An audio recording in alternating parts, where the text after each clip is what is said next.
ఇంకొక aspect of it ఏంటంటే ఈ సాంగ్స్ పిక్చరైజేషన్ కానీ కెమెరా వర్క్ కానీ విన్సెంట్ అండ్ అజయ్ విన్సెంట్ గారు చాలా బాగుంటుందండి. అంటే మీరు టెక్నీషియన్ చూస్ చేసుకున్న వాళ్ళందరూ కూడా ఇప్పుడు ఇవాళ రోజున కూడా ఇండస్ట్రీలో ఒక గొప్ప స్థాయిలో ఉన్న వ్యక్తులు. అంటే ఆ టాలెంట్ని అలా మీరు గుర్తిస్తారా? ఎట్లా జరుగుతుంది?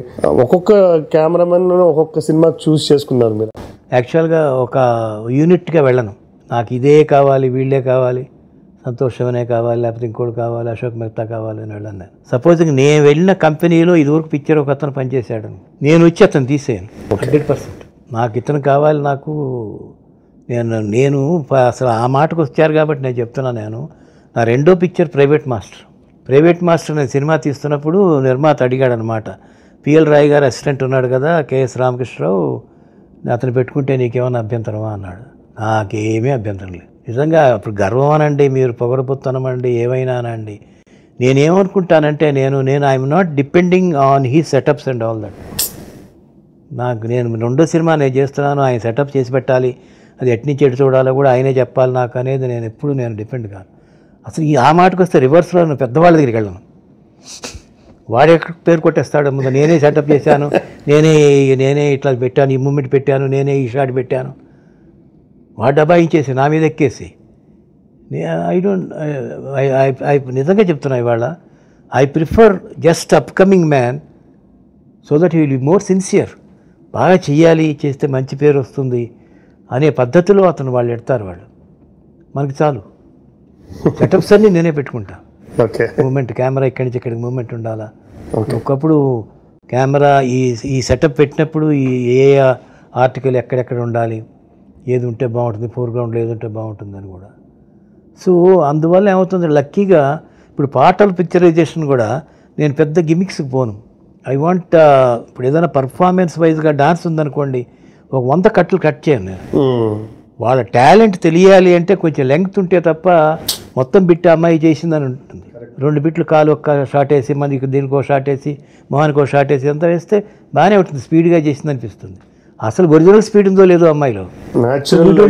We don't go like that. మీరు 100% నిజం. నా పాటలో యాక్చువల్గా చిరంజీవి గారిది చిలకకు చీరే కడితే చెప్తే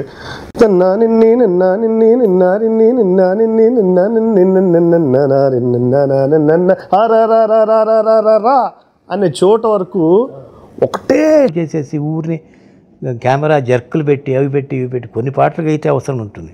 ఆ పాటలు వేరు. మనం తీసేది మామూలుగా సంసారపక్షం స్టోరీ, తర్వాత కొంత కథ మనం దీంతోనే చెప్తాం, పాటతో చెప్తూ ఉంటాం. అందుకని చాలా తాపీగా చక్కగా కంటికి స్ట్రెయిన్ లేకుండా అది రిలాక్స్డ్గా ఎంజాయ్ చేసే మూడ్లో మాకు ఎప్పుడో అంటూ ఉండేవారు, అసలు మన పాత కవులు రాయటంలోనే షాట్లు కూడా డివైడ్ చేసేశారు. అలవైకుంఠపురంబులు నగరిలు ఆమూల సౌదంబు దాపల, long shot, mid long shot, corner mid కూరక్ షాట్, అలవైకుంఠపురం ఏరియల్ షాట్, నగరిలు మరి ఇంకా దగ్గరికి. అలాగా అంటే కొన్నిటికి జెట్ కటింగ్ బాగానే ఉండొచ్చు, కానీ కొన్నిటికి ఎప్పుడూ తప్ప మనం తీసే సినిమాలు అట్లాంటివి కాదు కదా. So coming to this point of picturization of songs and all that, we take care to see that సాహిత్యం is not killed and artist performance is కానీ వాటికి కానీ ఎక్కడ డిస్టర్బెన్స్ లేకుండా చక్కగా క్లియర్ కట్గా డాన్స్ డైరెక్టర్ కూడా ఎక్కడ ఇబ్బంది పడతారు. కానీ ఇట్లా కట్ చేయటం వల్ల ఏమవుతుందంటే ఏదో ఫాస్ట్గా చేసి కొన్ని అద్భుతంగా కుదిరాయి సార్. మీ కథకి ఆయన డైలాగ్స్ నాకు ఒక బాగా నచ్చిన డైలాగు, నిర్మలమ్మ గారి దగ్గరికి వెళ్ళి మీరు నాకు మాట ఇవ్వండి, మీ డబ్బుగా ఇవ్వండి అంటే, మారేడు దళాన్ని చేర్చడానికి అడిగితే ఏ చేతులు, శివుడిని చేర్చడానికి ఏ చేతులు కాదంటాయి అంటాడు. Suddenly one becomes a very emotional. So Jandhyala గారి కాంట్రిబ్యూషన్ డైలాగ్స్ పరంగా మీరు చెప్పండి సార్. మీ అనుబంధం అసలు చాలా అమూల్యమైందని. ఇవాళ నేను నంద్యాల లేడు కాబట్టి నేనేమి చెప్పడానికి కాదు, కానీ బట్ ఇవన్నీ నావే డైలాగులు. ఇట్లాంటి కొన్ని కీ డైలాగ్స్ కొన్ని ఉంటాయి కదా, and he knows it also. అందుకని వాళ్ళు ఎవరికి కూడా ఈ డైలాగులు మార్చేస్తాడని కానీ, లేకపోతే ఏదో మేము రాసింది ఆయనకి నచ్చదని కానీ అట్లాంటి ఫీలింగ్ ఏమి ఉండదు. They take it in good stride. నాకు అలాంటివి బాగా నచ్చుతాయి ఒక్కొక్కటి, ఎందుకంటే చిన్న ఒక ఉపమానం లాగా చెప్తే ఇంకా గట్టిగా పట్టుకుంటుందని చెప్తుంది. బామ్మగారు ఎవరు? మాధవ. హాయ్. రా బాబు కూర్చో. మా వెధవా ఇంట్లో లేడు. నేను మీతోనే పని నుండి వచ్చానండి. నా కోసమా? ఏమిటి బాబు? నేను మిమ్మల్ని ఒకటి అడుగుతానండి, మీరు కాదనకుండా నాకు మాట ఇవ్వాలి. ఏమిటది? ముందు మాట ఇవ్వండి, తర్వాత చెప్తాను. సరే మాట ఇస్తున్నాను. ఏమిటో చెప్పు. ఇదిగోండి, మీ డబ్బు తీసుకోండి. డబ్బా? హాయ్. ఎందుకు?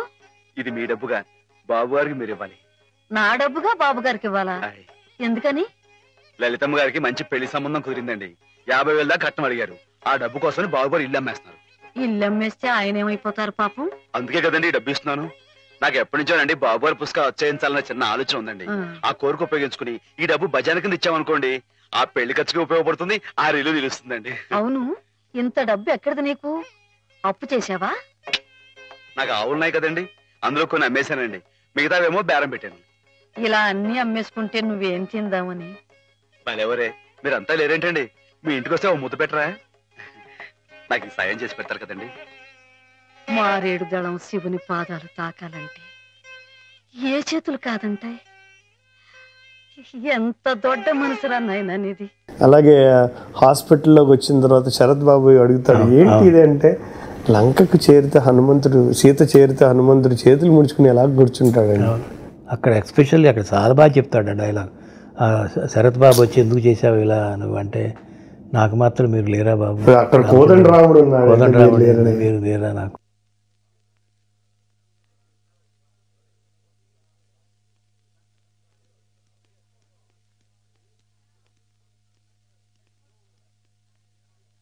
మాధవ, మాధవ,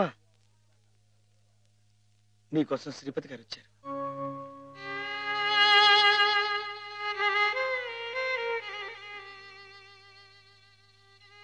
మాధవ, ఏమిటిది?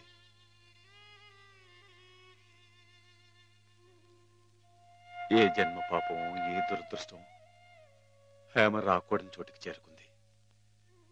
తనకు కాపుగా ఉండాలన్న ఉద్దేశంతో నువ్వు కావాలని నిప్పుల గుండంలోకి దిగుతున్నావా మాధవ? లంకకి చేరటం సీతమ్మ తల్లి దురదృష్టం అని ఆంజనేయుడు చేతులు ముడుచు కూర్చున్నాడా బాబు? కానీ ఆ ఆంజనేయుడు వెనుక కొండంత అండగా ఆ కోదండరాముడు ఉన్నాడయ్యా.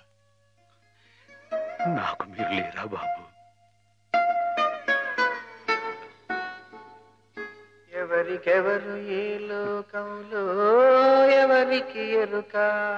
పట్టుపరుపులేలా ఇవన్నీ నా లైన్స్, నారదాతులేలా నదులని, అదే గమ్మత్తుగా మాకు. అందుకనే మ్యూజిక్ సిట్టింగ్ చాలా బాగుంటుంది, ఎందుకంటే అలా ఒకళ్ళొకళ్ళు అట్లా సరదాగా చెప్పుకోండి. శాస్త్రి గారు చెప్పినట్టు పాట రచనలో 50% ఆయన కాంట్రిబ్యూషనే ఉంటుందని చెప్తారు.